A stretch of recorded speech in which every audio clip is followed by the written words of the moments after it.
نحمده ونصلي على رسوله الكريم اما بعد فاعوذ بالله من الشيطان الرجيم بسم الله الرحمن الرحيم رب اشرح لي صدري ويسر لي امري واحلل عقدة من لساني يفقهوا قولي.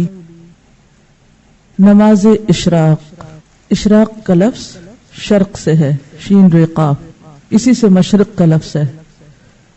تو نماز اشراق وہ نماز جب سورج مشرق سے طلوع ہو جائے اس کے بعد پڑھی جانے والی نماز.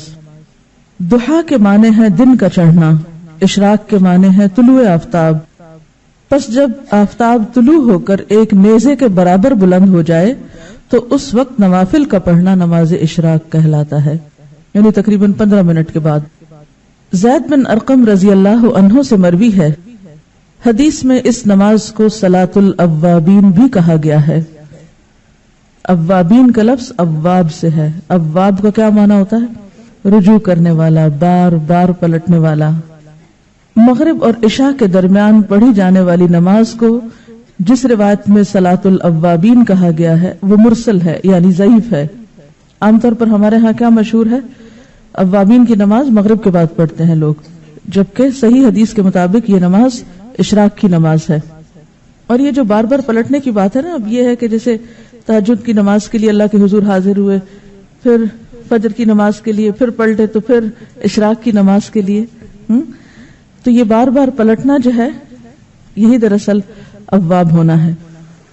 حضرت ابو ذر رضی اللہ عنہ سے روایت ہے کہ رسول اللہ صلی اللہ علیہ وسلم نے فرمایا، یصبح علی کل سلام من احدکم صدقہ فکل تسبیحۃ صدقۃ وکل تحمیدۃ صدقہ وکل تہلیلۃ صدقہ وکل تکبیرۃ صدقہ وامر بالمعروف صدقہ ونہی عن المنکر صدقہ ویجزئ من ذلک رکعتان یرکعہما من الضحیٰ.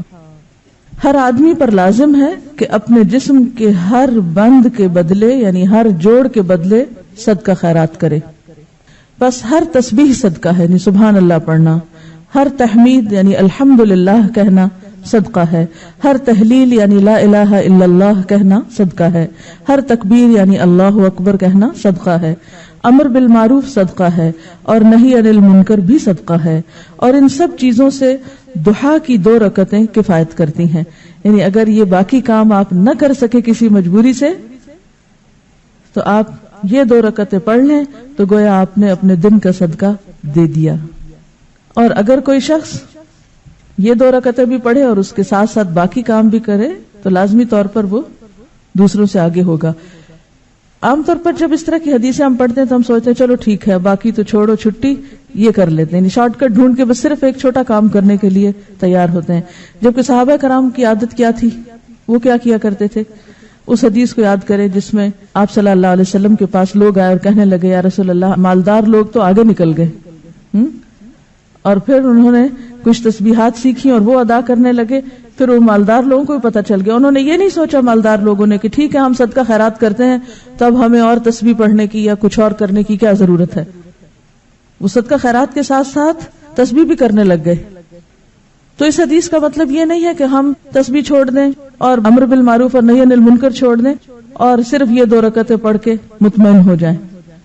یہ بات کہنے کا مطلب یہ ہے کہ ان 2 رکعتوں کا ادا کرنا اتنا اجر و ثواب کا باعث ہے کہ گویا ان ساری نیکیوں کو کر لینا ہے. لیکن وہ نیکیاں اپنی جگہ باقی ہیں، وہ الگ سے کریں گے تو وہ اصل شکل میں ہوگی.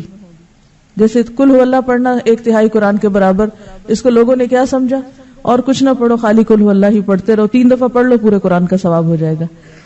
اسی طرح حرم میں 1 نماز پڑھ لو، 1,00,000 نمازوں کا ثواب. لیکن وہ 1,00,000 نمازوں کا ثواب یہ تھوڑی ہوتا ہے کہ آپ کی 1,00,000 نمازیں بھی ادا ہو گئی. تو ہر کام اپنی جگہ کرنے سے ہوتا ہے. ہاں، یہ سمجھانے کے لیے ہوتا ہے کہ اس کام کا اجر و ثواب کتنا زیادہ ہے. رسول اللہ صلی اللہ علیہ وسلم نے فرمایا، اللہ تعالیٰ فرماتا ہے، اے آدم کے بیٹے، خالص میرے لیے 4 رکعتیں، خالص میرے لیے 4 رکعتیں اول دن میں پڑھ، یعنی اشراق کی.